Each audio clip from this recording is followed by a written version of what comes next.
Halos katunga ang giubo sa presyo sa imported nga sibuyas Bombay sa Bangkerohan Public Market sa Davao City itandi sa miaging semana. Apan posible gihapon kining musaka karong Kapaskuhan. Atong saro ng detalye niini sa live report ni Jandy Esteban. Jandy.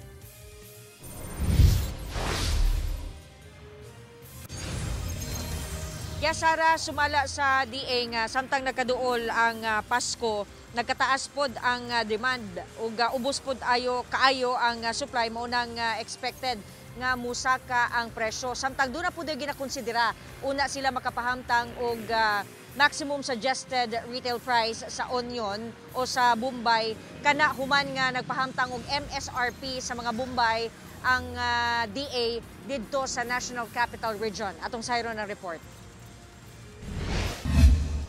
120 pesos per kilo ang baligya ni Flor sa Bombay dinhi sa Bangkerohan Farmers Market Center sa Davao City.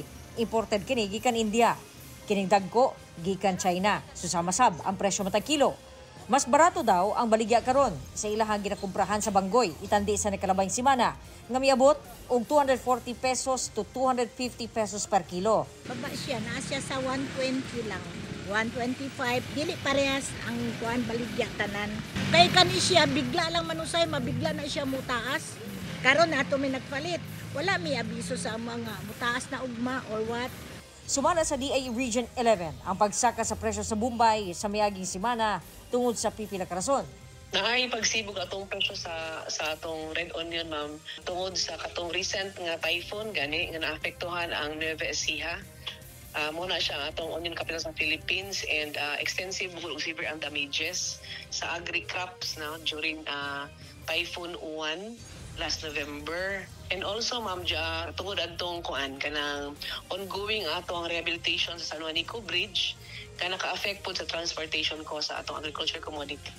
Gilauman sab daw ang pagsaka sa presyo sa Bombay ug ubang nag-unang palaliton samtang nagkadulang Pasko tungod sa pagsaka sa demand ug apektado sab ang supply.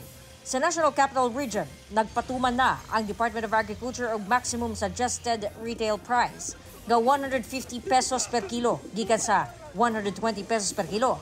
Kay misaka daw ang presyo sa mga ginakuha ang nasud sama sa China, Holland ug India. Kung taas na gid kayo, unreasonable na gid ang presyo niya, ang mga consumers affected sila, pwede nato na i-suggest na siya sa committee. Gipasabot sab sa DA kung nganong dili parehas ang presyo sa Bombay sa lain-laing lugar sa rehiyon. Kaya ato ang mga warehouse, ma'am, natin sa Davao, so syempre mo-incur mo gud siya og kanang logistic cost from Davao to the province. Sara, nagpahimangno usab ang Department of Agriculture Region 11 ngadto sa publiko nga kung doon na sila nakita nga sa tan-aw nila nagpasulabi sa presyo ang mga vendors, pwede sila nga moadto sa ilang buhatan aron ilahang maimbestigahan. Sara. Okay, daghang salamat, Jandy Esteban.